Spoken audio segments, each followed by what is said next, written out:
স্বামীকে চেনা। ছোট্ট একটা গল্প আছে, আজকে একটু সময় আমি বেশি নিচ্ছি যেহেতু শেষ করে দিতে চাচ্ছি। আমি বেশি নেব না ইনশাআল্লাহ, আশা করি 5-6 মিনিটের মধ্যে শেষ করব।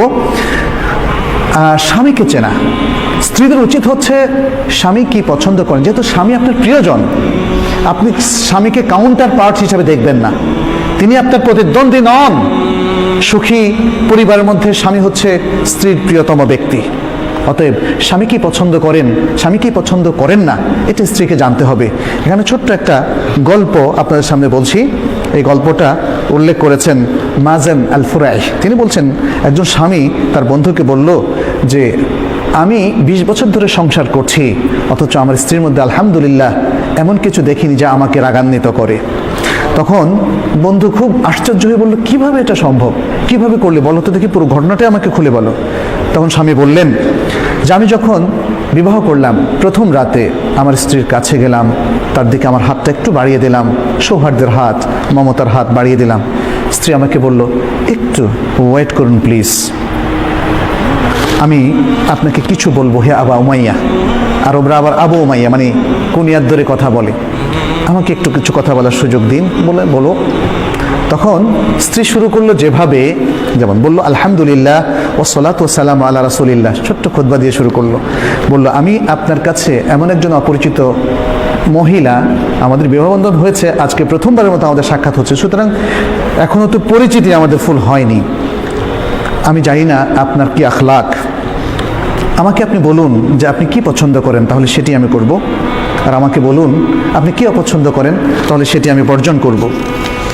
এভাবে এতটুকু কথা বলে তিনি কি বললেন, যেটা আমরা খুতবায় বলি, আকুলু কাউলি হাদা ওয়া আস্তাগফিরুল্লাহ লি ওয়া লাক, আমি আমার এই কথাটা আপনার সামনে পেশ করলাম, আর আপনার জন্য আমার জন্য আল্লাহর কাছে আমি ইস্তেগফার করছি।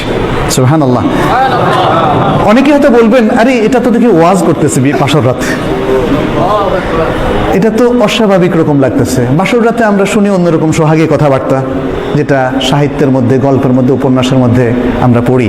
আমি এখানে আমার থেকে অ্যাড করছি, সেটা হলো দেখেন, গল্প উপন্যাস আমাদের চিন্তা চেতনা কালচার পাল্টে দিয়েছে। এই যে মহিলা, অত্যন্ত বিদুষী মহিলা, অত্যন্ত দিনদার মহিলা, সে যে কথাটা বললেন, এটা আমাদের কাছে বলে কেমন ওয়াজ ওয়াজ কথাবার্তা, বিয়ের মধ্যে আবার এগুলো বলে নাকি? কারণ আমরা যে গল্প, সাহিত্য, যে আচার অনুষ্ঠানে অভ্যস্ত হয়েছি, এটা মানুষের তৈরি করা, সেগুলো আমাদের কালচার পরিবর্তন করে দিয়েছে। এই সুন্দর দিনদারি আমাদের থেকে একদম ছিনিয়ে নিয়ে গিয়েছে। মহিলা আজকে এত সুন্দর কথা বললেন। স্ত্রী ওই বন্ধুকে বলছে, আমার স্বামী বললেন, আমার স্ত্রীর কাছে যখন আমি এই কথাটা শুনলাম, ভাবলাম যে আরে এটা তো দেখি অত্যন্ত সুন্দর কথা, তাহলে তো আমাকেও একটা ভাষণ দিতে হবে। তখন তিনি বললেন, কি বললেন, আলহামদুলিল্লাহ ওয়া উসাল্লি আলা নবী ওয়া আলিহি ওয়া সাল্লাম, সকল প্রশংসা আল্লাহর জন্য এবং নবী সাল্লাল্লাহু আলাইহি ওয়াসাল্লামের উপর সালাতু সালাম। তারপর বললেন, ফাইন্নাকা কুলতা কালামান ইন থাবাত্তি আলাইহি ইয়াকুন লাকা হাযযুক, তুমি কিছু সুন্দর কথা বলেছো, যদি তুমি এর উপর স্থির থাকো তাহলে এটা তোমার ভাগ্য। ওয়া ইন তাদঈহি ইয়াকুন হুজ্জাতান আলাইক, আর যদি তুমি এটা দাবি করে থাকো যেটা তুমি পরিপালন করবে না, তাহলে এটা তোমার বিরুদ্ধেই হুজ্জত হিসাবে, দলিল হিসাবে থাকবে। তাহলে জেনে রাখো আমার এই জিনিসগুলো পছন্দ, এই জিনিসগুলো অপছন্দ, আর মনে রেখো আমার যদি কোনো সুন্দর কিছু তুমি পাও, সুন্দর কোনো অভ্যাস, তাহলে সেটা তুমি প্রচার করো, আর যদি খারাপ কিছু দোষ তুমি খুঁজে পাও সেটা তুমি গোপন রেখো। স্ত্রী বললেন এরপরে, আচ্ছা ঠিক আছে, এটা আমি মেনে নিলাম, আমার পরিবার পরিজন যদি আপনার সাথে দেখা করতে আসে, এটা আপনার কাছে কেমন মনে হবে, কেমন ভালোবাসবেন আপনি? বলল যে খুব বেশি জিয়ারত করুক এটা আমি চাই না, মাঝে মাঝে করতে পারে। এরপরে তিনি বললেন, স্ত্রী জিজ্ঞেস করলেন যে আপনার প্রতিবেশীদের মধ্যে আপনার ঘরে কারা কারা আসুক বলে আপনি মনে করেন এবং কাদেরকে আপনি নিষেধ করেন? তখন তিনি বললেন যে আমার প্রতিবেশীদের মধ্যে এরা খুবই সজ্জন ব্যক্তি, এরা আমাদের বাসায় আসতে পারে, আর এরা অসৎ, এরা আমাদের বাসায় আসবে না। এই তারপরে স্বামী তখন তার বন্ধুকে বললেন যে ওই রাতটা ছিল আমার জীবনের সেরা রাত, একটা সুন্দর রাত আমি যাপন করলাম আমার স্ত্রীর সাথে।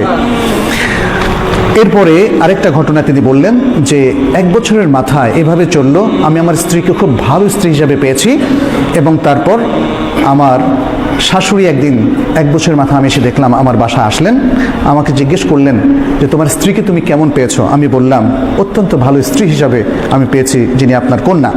তারপর আমার শাশুড়ি আমাকে বললেন, হে আবু উমাইয়া, কিছু নসিহত করলেন। দেখো, ছেলেরা বা পুরুষেরা তাদের ঘরে তাদের প্রিয়তমা স্ত্রীর কাছে কখনোই অকল্যাণকর কিছু পায় না।